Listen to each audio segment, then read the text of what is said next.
কয়েকদিন ধরেই ইরান যুক্তরাষ্ট্রের মধ্যে দ্বিতীয় দফা যুদ্ধ শুরুর আভাস পাওয়া যাচ্ছিল।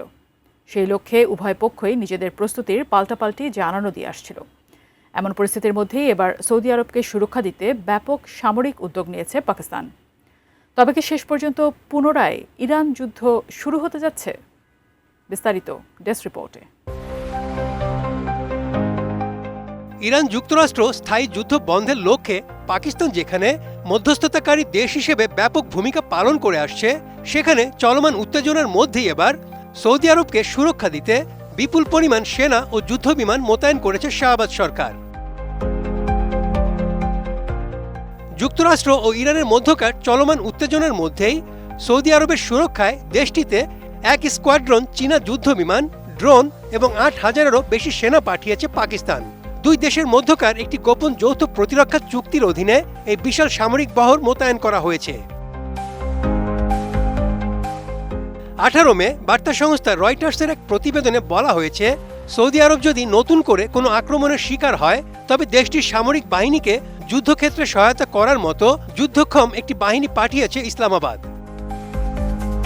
কোয়ালিটি সম্পন্ন আন্তর্জাতিক মানের still bar CSRM, committed for better still. এর আগে গত বছর পাকিস্তান ও সৌদি আরবের মধ্যে এক কৌশলগত দ্বিপক্ষীয় প্রতিরক্ষা চুক্তিটি স্বাক্ষরিত হয়েছিল। চুক্তির পূর্ণাঙ্গ শর্তাবলী গোপন রাখা হলেও উভয় দেশই স্বীকার করেছে যে কোনো এক পক্ষ আক্রান্ত হলে অপর পক্ষ তার প্রতিরক্ষায় এগিয়ে আসতে বাধ্য থাকবে। সম্প্রতি পাকিস্তানের প্রতিরক্ষা মন্ত্রী খাজা আসিফ বলেছিলেন, এই চুক্তির মাধ্যমে কার্যত সৌদি আরবকে পাকিস্তানের নিউক্লিয়ার আমব্রেলার আওতায় নিয়ে আসা হয়েছে।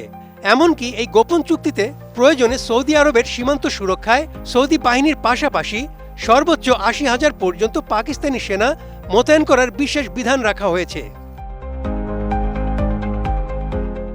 নিরাপত্তা সূত্রগুলো জানিয়েছে, এপ্রিলের শুরুতে পাকিস্তান তাদের এক স্কোয়াড্রন অর্থাৎ ১৬টি যুদ্ধবিমান সৌদি আরবে পাঠায়। এর মধ্যে বেশিরভাগই চীনের সঙ্গে যৌথভাবে তৈরি JF-17 থান্ডার ফাইটার জেট। এছাড়া পাকিস্তান বিমান বাহিনীর ২টি ড্রোন স্কোয়াড্রনও সেখানে পাঠানো হয়েছে। একই সঙ্গে আকাশসীমা সুরক্ষায় শক্তিশালী চীনা প্রযুক্তির HQ-9 বিমান বিধ্বংসী ক্ষেপণাস্ত্র ব্যবস্থাও সৌদিতে মোতায়েন করা হয়েছে। এই পুরো সামরিক সরঞ্জাম ও যুদ্ধ বিমানগুলো পরিচালনা করছে পাকিস্তানি সামরিক বিশেষজ্ঞরা। তবে এর সম্পূর্ণ অর্থায়ন করছে সৌদি আরব। এই সামরিক বহরের পাশাপাশি পাকিস্তানি যুদ্ধজাহাজ মোতায়েনের বিষয়েও চুক্তিতে উল্লেখ রয়েছে, তবে সেগুলো এখনও সৌদিতে পৌঁছেছে কিনা তা নিশ্চিত হওয়া যায়নি। Desk report, ATN news.